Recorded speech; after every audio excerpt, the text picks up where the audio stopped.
Hi friends, now I'm going to discuss about Kabbalah. So in Kabbalistic thought or worldview, there is Zohar.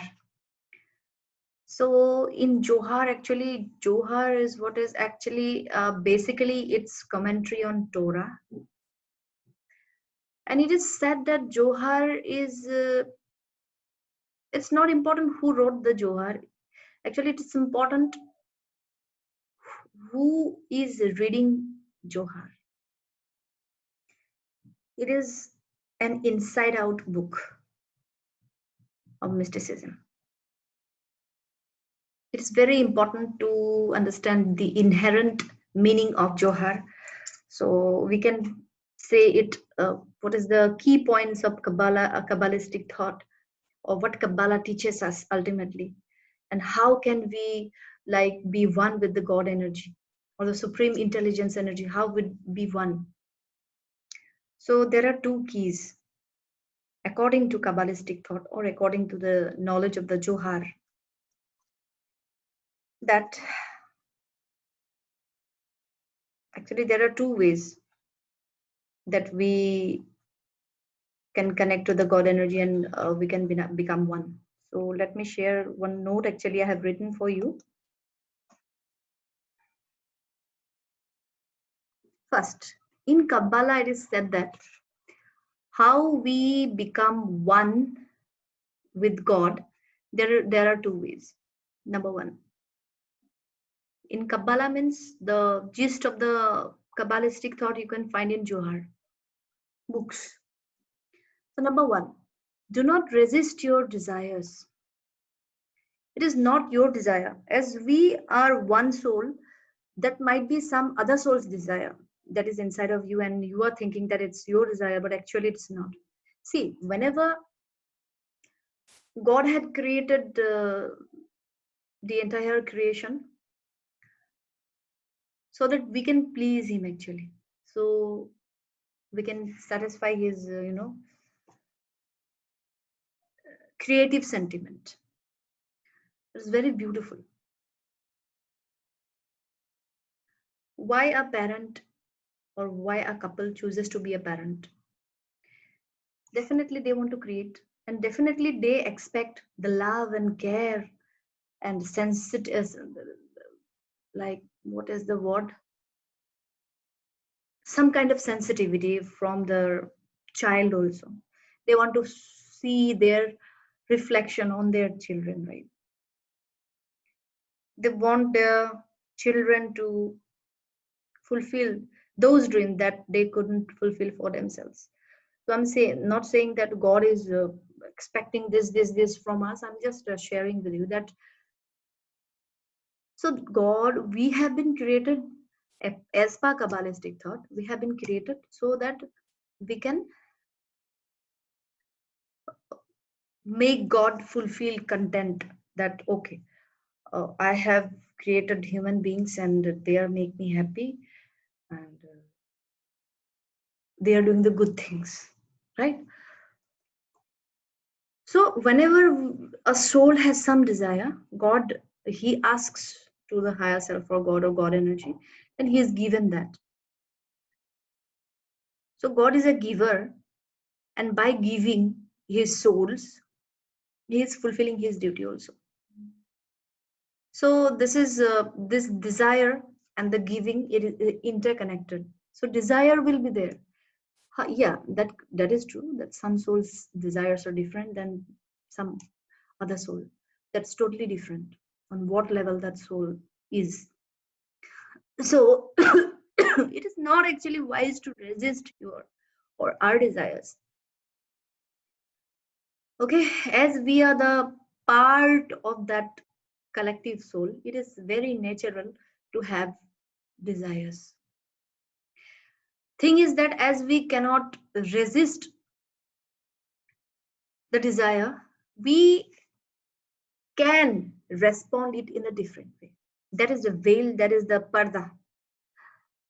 So the parda is that the resistance is that while our soul tries to connect with the God energy, there is first resistance that is called first screen or purda or veil. Here is the soul, there is a veil, here is God. What is that veil? What is the screen? What is the first resistance? The resistance to avoid his own personal interests. That is soul's first problem. Whenever we want something, guys, at many times souls want that for themselves only. So while we receive from the universe, our intention should be like that. We are receiving to give back to those who are needy. Like there are two souls. One soul is thinking and his intention is that he wants a big plot of land for himself, for his family, and for he might be planning to make a big building. Second soul, what is he doing? His intention is that he's asking or he's receiving that land from God energy, or he's asking. His intention is that after getting that plot, definitely he will make a small house for him also. What is actually needed for him, required for him to live in an abundant way. But apart from that, he's also planning to use that land to build an orphanage, to build and and what that is called old age home. You got the difference, right? One soul is asking, and his intention is to just grab for his personal interest. He's asking from God. And second one is asking, but definitely he's asking a particular thing in a way with the intention, with an intention to give it away. So this is how the difference comes. So while we receive from the universe, our intention should be like we are receiving to give back to those who are needy. So like this, you have become a giver, who the God is also a giver of life and love to all. God energy is giving energy and a provider. So you have become the giver and provider like him with that simple intention change. So you are receiving with an intention to giving it back to the universe in that way. You become one with the supreme intelligence, one with the God energy. So God created us with his reflection, like his reflection, so that we can become like him. There must be a balance between giving and energy, giving and receiving. This is the first key of Zohar. There should be a balance of giving and receiving. We should give also. And the intention behind receiving should be also a giving to the universe. That is the first key. And you will need one other key also. This is the first key. And from that side, the second key will come, and then it will open the door to the God energy. Then you can become him, become one with him. You can connect with him. You will download everything. Downloading is a very small matter of fact. It will become like him. Okay. So what is the second key of Zohar? I will say Zohar. Second key of Zohar, or second key of Kabbalistic thought of becoming like God.